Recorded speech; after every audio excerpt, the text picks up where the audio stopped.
की सर्वसाधारणपणे राज्यामध्ये नवीन निवडणूक झाली किंवा एखादा राज्याच्या मुख्यमंत्र्यांनी जर राजीनामा दिला किंवा एखादं सरकार जर अल्पमतामध्ये आलं तर दुसऱ्या पक्षाला जर सरकार बनवायचं असेल, नवनियुक्त आमदारांना जर सरकार बनवायचं असेल तर पहिल्यांदा राज्यपालांनी सगळ्यात जास्त मेजॉरिटीनं असलेला जो पक्ष असतो त्या पक्षाला निमंत्रित करावं लागतं।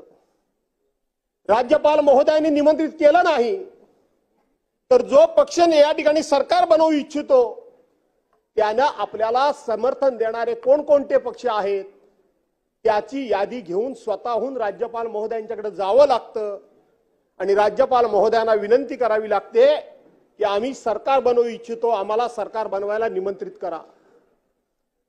जर ते गेले नाही तर राज्यपाल महोदयांनी त्या मोठ्या पक्षाला विचारायचं असतं की आपण सरकार बनवू इच्छिता का? आपण सरकार बनवू जर इच्छिता असाल तर सरकार आपण बनवत असताना राज्यपाल महोदयांनी तारीख जाहीर करायची असते। या तारखेला या ठिकाणी इतके वाजता त्या ठिकाणी तुम्हाला नवीन सरकारला शपथ देता येईल हे राज्यपाल महोदयांनी सांगायचं असतं। आपल्याला जागा बदलायची असेल तर राज्यपाल महोदयांना विनंती करावी लागते